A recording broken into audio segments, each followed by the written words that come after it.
Thomas here with ForReel movie news and reviews. I've got Taylor in Vancouver and Taylor in Seattle with Drinking the Movies on the line right now, and we are currently in the middle of covering Sundance Film Festival. We are going to be going into the world premiere of Land here in a few minutes, which I'm sure we're all excited about. But we decided to take a few moments to kind of talk about the festival so far and kind of check in and see how it's going. So Taylor in Seattle, Taylor in Vancouver, thank you guys so much for having a few minutes for this. Of Thanks course. for doing all the hard work. I try my best. So, how has the festival been for you guys so far? Let's just start generally speaking. How has the whole atmosphere, the selection, the platform? Just kind of give me your general thoughts on Sundance. I can't Which say which Taylor Taylor. I first? don't know. I was going to say Taylor. You go first. Yeah, I'll get you. Taylor in Seattle. How about you go ahead and start? All right, we'll go alphabetically. Yeah, I mean, there's an incredible assortment of directorial debuts. I think that's really the main focus of this year's festival for me. It's been a lot of directorial debuts. I think Jared Carmichael's feature film directorial debut has been my favorite of those selections. Mhm. But the documentary selection has been probably where I'm finding my most like permanent favorite films that are going to stick with me throughout the year. And nothing's really been poor. There's a lot of like general to average stuff. And I was really surprised by Coming Home in the Dark last night. I turned it on at the very end of the day and didn't think I'd stay up for it. And that sucker was gripping. So it's gotten a lot better. And I'm coming off of the best film of the festival for myself, All Light Everywhere. You were Theo looking Anthony. forward. You've been It's looking forward to amazing. that one for a while, so I'm happy you finally got to check it out. Years, 4 years. Years. For sure. Taylor in Vancouver, what are your thoughts? Well, I'll echo a lot of what Taylor in Seattle said. Yeah, very interested in a lot of the directorial debuts that I've been catching. And I've been, yeah, just absorbing as much as I can. The platform I found has been working great for me.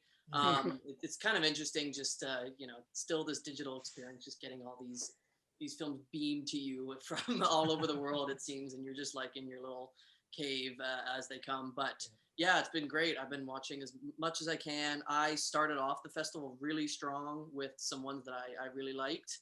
And I wouldn't say it's been downhill since then, but I've, kind of caught some average to, really meh feeling films since then. But there's been lots of surprises along the way.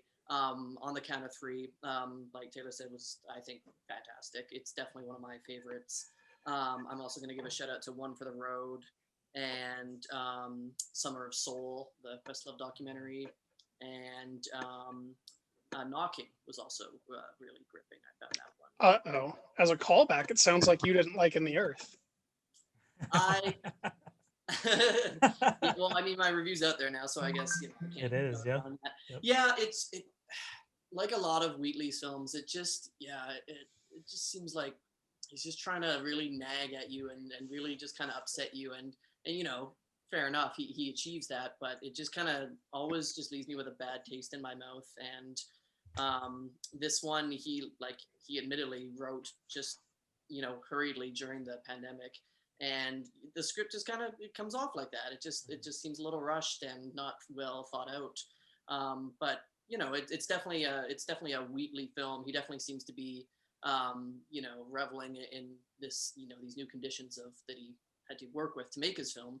So it's interesting to look at just in how he interpreted the whole situation and made it his own and got so experimental with very few elements to his disposal. But Experimental, is that a nice way of saying when the camera looked like shit? I actually came up on it. Like, I really liked it. I liked it more than Free Fire. I'm like 64 on it out of 100, but I mean, it was compelling. It was gripping. A lot of the things that most of the films haven't been at the festival. It had thrust, and that makes it fun to watch. That's for sure. Yeah, I wasn't bored.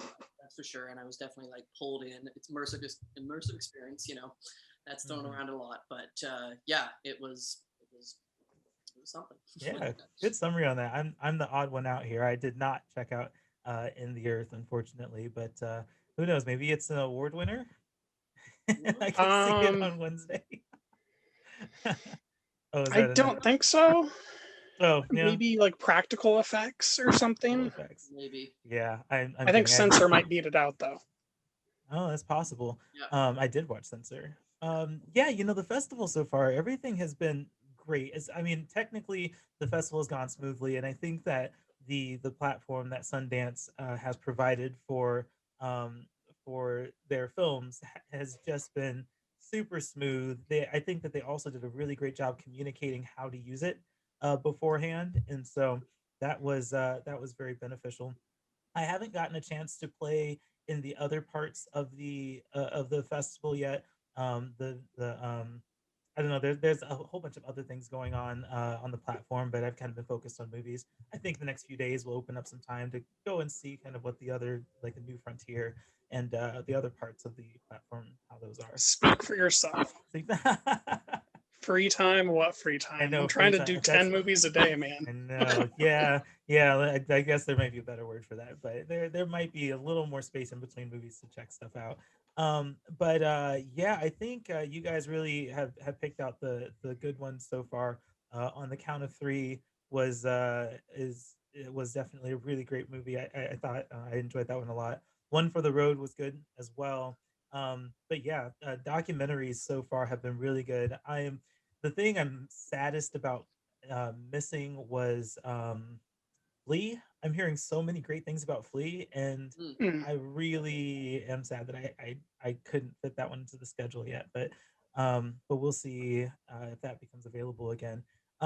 Summer of Soul I watched and enjoyed that one a lot, particularly since um, I love that kind of music and the jazz, blues, soul kind of genre, particularly in that more raw and style, and in the whole purpose of that festival. It's nice to see that that was something that has come up and we can reestablish it in history. And as a last minute decision, I ended up catching Street Gang, the Sesame Street movie. Um, Oh, and yesterday morning was that? yeah, yesterday morning, I was kind of tossing around what movies I should watch, and I started a couple of them and just wasn't feeling it. So then I threw on Street Gang, and really that was a really nice way to start my Saturday. I feel like I knew it was going to be a good one, but that was one of the reasons I didn't really include it is because I knew it was going to be good, and I kind of wanted to try some other things, but I needed that. That was a really uplifting and Good nice wholesome film to content. watch. Yeah, wholesome Yeah. content. Primarily because and I hate to point out movies I didn't like. It's nice that I think most of the films fall within the average to good range. But there have been a couple that have really fallen flat for me. And one of those, unfortunately, was John and the Hole. Mm. I had really high expectations for that. Um, I and had no expectation. that was the way to do it. um, no, I had really high expectations for it, and I think that it just didn't have enough purpose for me. By the time I got to the end, I'm trying to. That's what the film is about. Yeah, no, Purpose. no, no, Is there any? is there any? I don't know. It just I was trying to put together a puzzle that didn't exist in that movie, and that was Well, admittedly, like it's really putting you out at arm's length with its mhm, plot B, right? yeah, Like the little girl in a secondary world that you don't know where it is that they a very purposely made limited obscure. secondary role Hmm. that didn't have a whole lot of screen time at all. There And it was wasn't never. in the book that it's based on. They just did it because they thought it felt metaphorically true. And I don't think that was the smartest decision, but I understand why they did it. It just I don't think it was a good choice that they made. I think I needed a little more screen time on that story because there's something captivating about that side story. And I was actually a little sad because as much as I was invested into John and the story that was happening there, every now and then I think, wait, what's going on with that girl? Like, how are these two stories connected? Is there some kind of like link? Is it all going to come around to connect at some point? Metaphorically. Metaphorically, there wasn't enough screen time on that secondary story for it to be metaphorical enough for me. So, um, but You also didn't like Wild Indian, which is another one that is divisive at best. you know what, Wild Indian, I'm still kind of thinking on that one. Um, it was, I think it's falling in the average range for me. Yeah, it's But north of average for me, just barely. Yeah, yeah, yeah. One of the biggest buzz movies of Sundance, going into it, was Passing. Did both of you get the chance to see that one? Yep. I did not. I haven't seen the past three ones you guys talked about, so Oh no, we're gonna have to oh, find How more. many movies have you seen, Taylor? Hey, I've seen 14, 15 so far, Wow, there but you go. Nice. Pathetic. particular Pathetic. rookie Come numbers. on, step up your game, man. Step up your game. Yeah. Yeah, I think I'm at that 14 or 15 movie range as well. I just finished Together. I'm at Um, 30.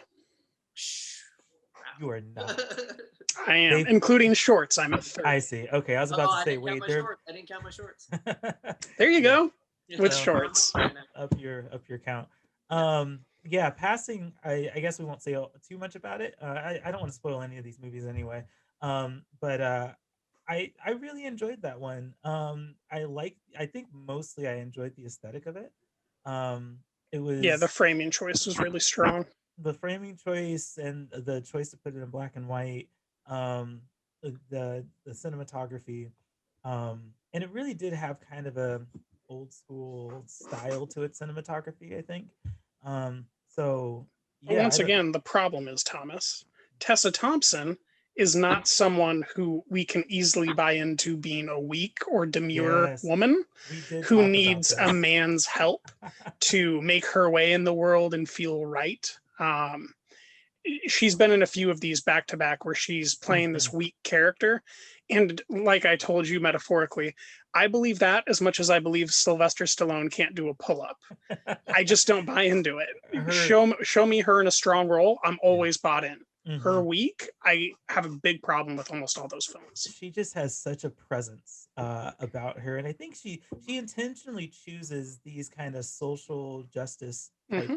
movies, which is great. I want something I want something stronger out of her character. It's like she wants to endorse these stories, but then the character just Is isn't weak. is a weak character. Like, why would you if you're going to endorse these stories and really put your all into these characters, then I would hope that these characters can embody kind of that strength that you're hoping the story will perpetuate.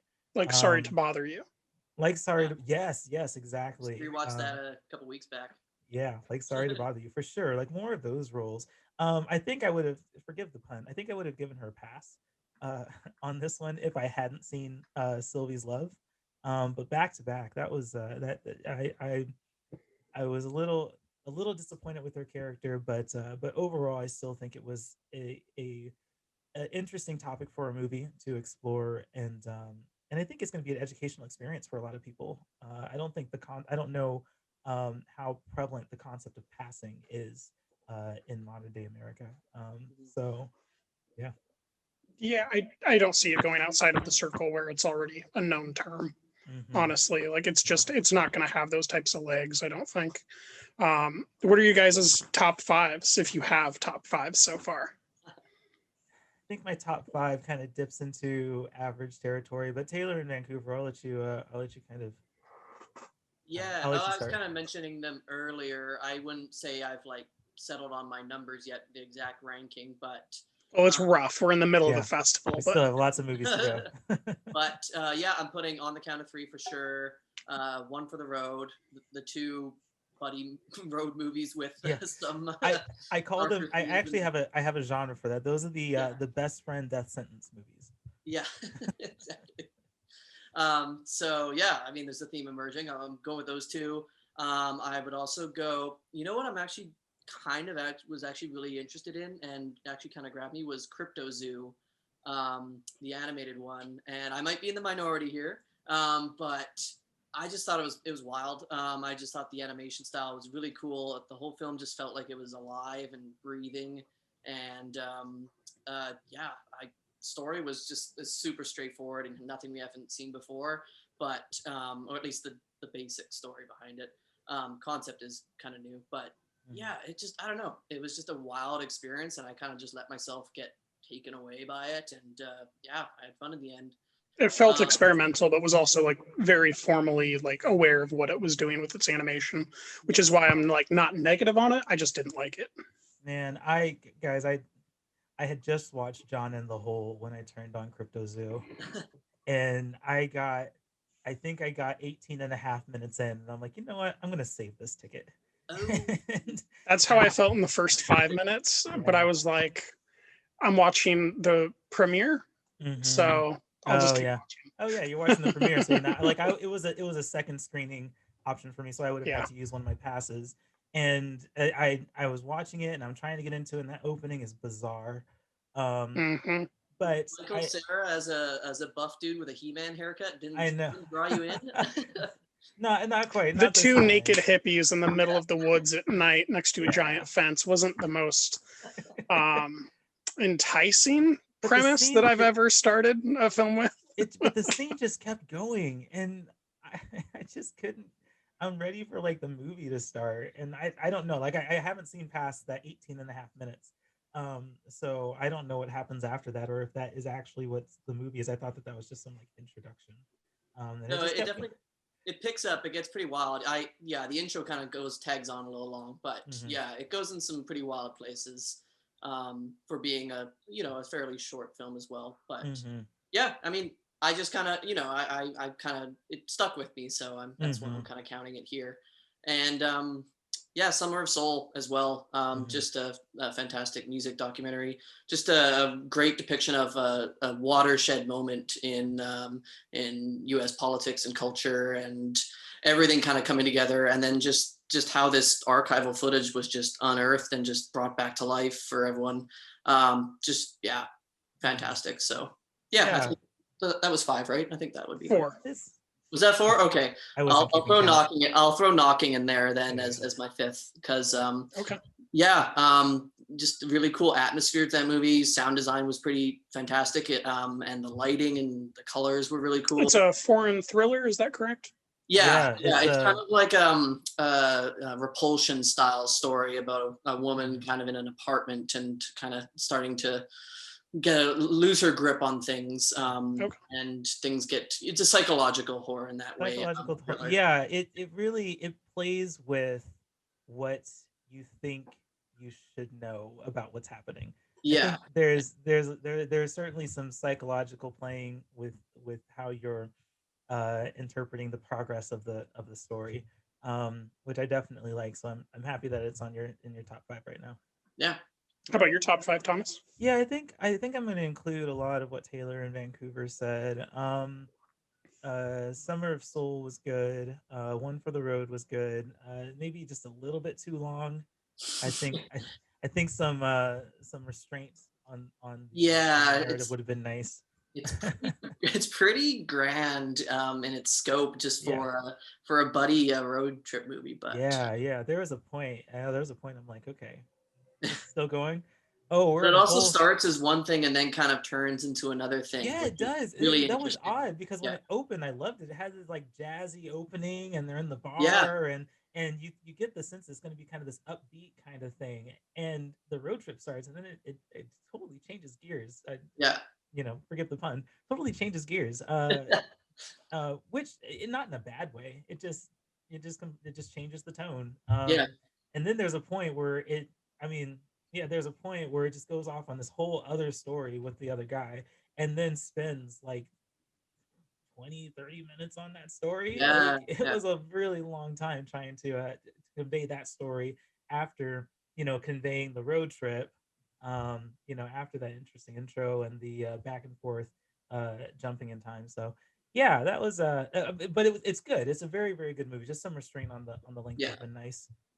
You know what? I'm going to also throw Mass on my top five right now. Um, I like the components of that movie. I think that it's a very, very tough subject, a very heavy subject to tackle for a directorial debut. And I think it was done delicately isn't the right word, thoughtfully. Uh, and and so I like how that was handled. I like how the conversation progresses and how human the conversation is. But also it starts off and ends outside of this conversation because most of the movie happens in this one room with these two couples talking about each of their son's positions in this mass shooting. Um, but outside of that conversation, there are kind of these characters that it's they're just kind of facilitating the introduction and the exit of the movie. Um, and there it's an interesting variety of characters, and I was happy to kind of see that diversity in how Fran Kranz writes characters, and that he does have some flexibility with what he's writing and in the characters that he's writing. And so I think I'm excited to see if he continues with writing, what he does with that ability to write a variety of characters and put them in the same space. Nice. So, and there's a bunch of others that you've already said that I would put in there, but yeah, I don't retread that. Taylor in Seattle, what are your five?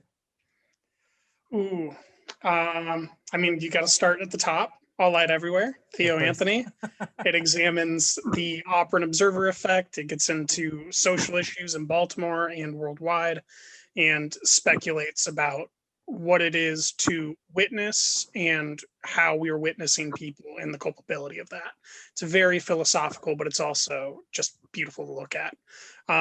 Second, Sabaya, which is a documentary about a group of individuals saving Sabaya, which are kidnapped northern Iraqi women or girls, really, often kidnapped between the age of 1 to 12, being held in a prison camp as sex slaves, which is the term Sabaya. And it's just this gritty documentary where this family is going covert into the camp, kidnapping the girls back and bringing them home.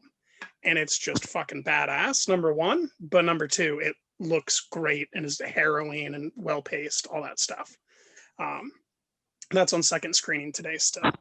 And then, same as you guys, Jared Carmichael's on the count of three. Fantastic directorial debut. His writing and comedic voice comes through there. It's macabre, but it's sincere. It's smart, but it's coy. You know, it's got all the stuff that Jared Carmichael, the writer, has, the comedian has, but it's in a film.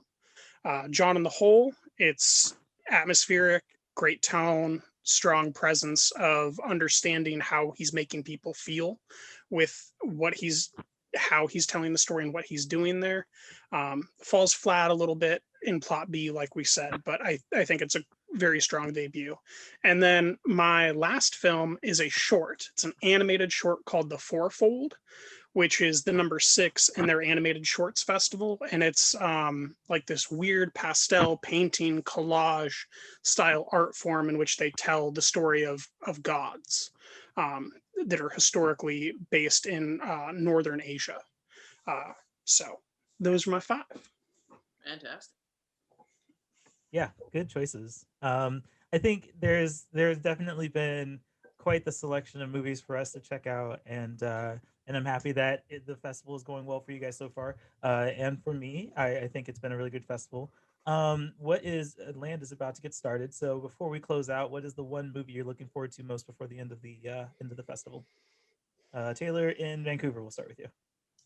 Well, Land is up there for me for sure. I caught the Q&A with Robin Wright and Rebecca Hall this morning, or at least part of it.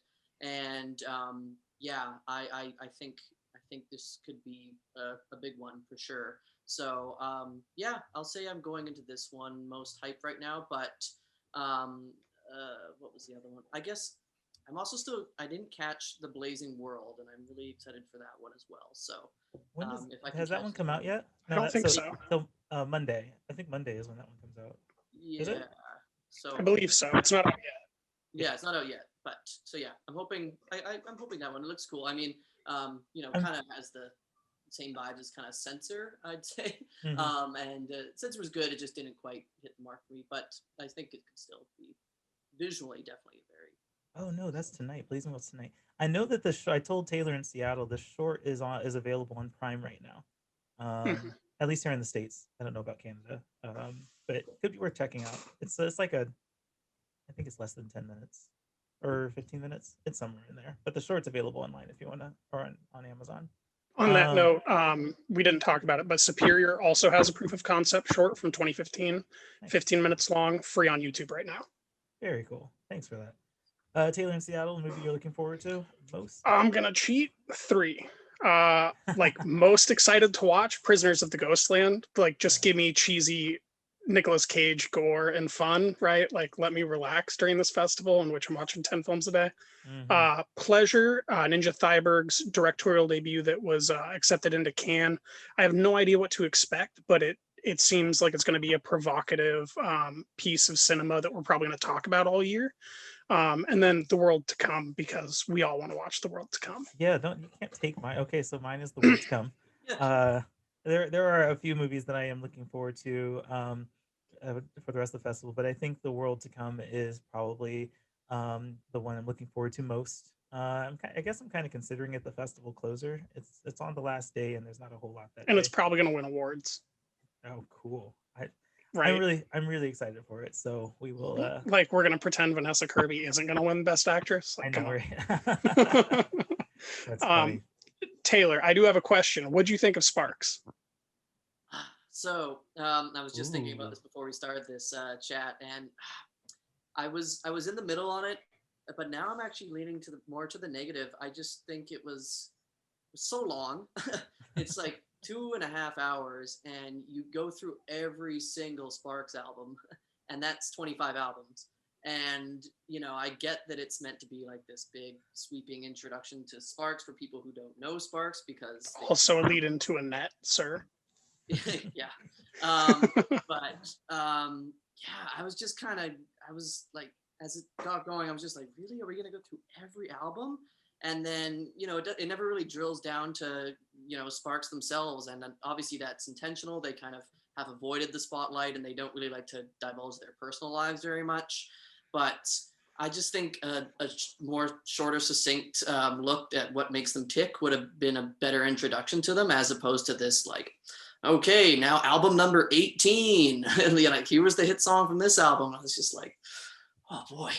It's just like, it wore me down a bit. But they are a really fun group, and it did, like, I do want to check out more of their music now that I've watched the documentary. But and then I just also, sorry to go on, but I just felt like Edgar Wright just didn't inject enough of his filmmaking personality into it as well. It just there's some little ticks, and his little callback jokes kind of make their appearance in the film, but yeah, I was just kind of a bit disappointed by that one, to be honest. I freaking liked it, man. I Yep. thought it was going to be borderline, Yeah. and it was like slightly compelling. And I had no idea who they were going into it, and had like no expectations. Once again, expectations is ruining you guys.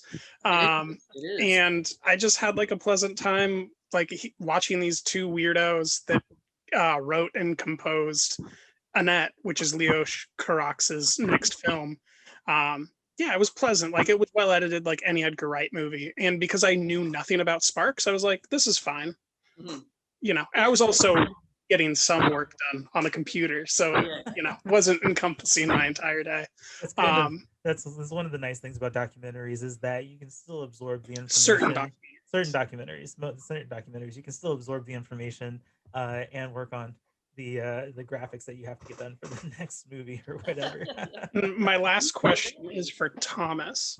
Coming Home in the Dark, where'd you land? I liked it. I did. I think it did a good job having a menacing villain. Um, it does things that kind of Who's redeemable? yeah, who's redeemable, absolutely. Um, and having a good villain, an understandable villain, I guess, is important. And I think it also breaks certain horror thriller tropes a couple times. There's a few things that happen that's like I did not expect that to happen. Right, it breaks all of them, but it still follows every single line that Right, I guess that a that's normal one would. It's Yeah. very clever in its yeah. choices. Yeah, for sure. I do think that there's some downtime in it, but when it's, I think when the most interesting stuff is happening, it really does give. You mean when people are dying and getting maimed? People are Yes, dying and yes, getting they are. maimed. Hey, look, I have that interview with the sound designers, and you hear And it. is that posted? It is posted. Yep, it's Can people published. listen to it now? People can listen to it now. Where Yep. at? If you go to moviesforreal.net, for real, of course, spelled FORREEL. For real, moviesforreal.net. I have the interview posted there. It's also, I mean, it's a link from YouTube, so you can also find it on YouTube. And yeah, they're super cool guys to talk to. They worked on a number of Peter Jackson films and a number of productions that happened in New Zealand. And so yeah, it was a great It, conversation it because turns out that like the sound design is the fulcrum of the film too, it is. because like you actually believe that his arm got fucked up because of how it sounds, Yep. I right? remember. Like you believe the children had something happen to them because that fucking gunshot is brutal. Right. Yeah. Like it's not just a gunshot; it's a brutal sounding gunshot. Yeah. Oh man. Yeah, sound design is really. There was a point where he he the fire hydrant Fire that was extinguisher.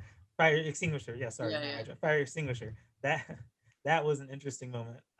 So yeah, I enjoyed it. I think that it did a really good job being a thriller. I think it did a really good job telling uh, a, a captivating story, like something that I'm really like invested in, and it had a good villain. I thought so. Yeah. One of the best directorial debuts and best like debut screenplays of the Hmm. festival by far. Yeah, absolutely. Totally agree. So, all right, time for us to scooch over to the land premiere. Or Um, finish watching Mayday in my or finish case. watching Mayday. You'll get to land at some point today. But I'll get to it in this block. yeah, so you can check out all of our Sundance content. Go to, is it drinkinthemovies.com, Taylor? Yes, sir. Yes, drinkinthemovies.com to find Taylor and Seattle's coverage, and then of course to find mine and Taylor and Vancouver's coverage, you can go to moviesforreal.net. I expect to be posting a bunch of content tomorrow because all I've been doing is watching movies this weekend. And I um, think you and I are logging, or rather, Thomas and I are logging every movie we watch at the festival on Letterboxd, oh yes. because we're definitely watching things that aren't getting reviewed. At least in Mhm. my case. Taylor, do you have a Letterboxd? Are you doing the same thing? I do, and I'm doing the same thing. Yeah, Yeah, I'm yeah, yeah, logging everything I watch, even if I don't get some words down on it right away. yeah, And I'm best reel on Letterbox, just with one T, best reel. yeah. So yeah, you can watch REEL or AL? REAL. Yeah, you Okay. gotta It's get my that So- branding name figured before out. I just real. So yeah, Okay. a little Right. confusing, but yeah. No, it's fine. So cool. You can also follow all of us on social media. Of course, Taylor is Drink in the Movie without the S on Twitter, Or Earth's Taylor, sir. or Earth Taylor on Twitter. First, It's There's no um, other, is there? I don't oh remember boy, another one. and we're back at this. What's I'm sorry, Taylor in Vancouver. What's the handle for yours again? that's best reel again, but with two T's Two there. T's. Okay, cool. I don't want to get them confused. And then of course I'm being TSJ on Twitter. And then all of our platforms have all of our blogs and websites have social media pages as well. So go search, like, And we'll share, do this comment. again at the end, right? Yes, I Yeah. don't think I Okay. mentioned this to Taylor in Vancouver yet. But yeah, Taylor in Vancouver, we're probably going to do this again. I expected as much. Okay, I'm great. game. Great. So, all right, guys, thanks so much for watching and listening. If you're attending Sundance, I hope that you're enjoying it. Make sure to follow us and engage. And so, we're going to go watch some more movies. Thank you so much for watching. And until next time, keep it for real.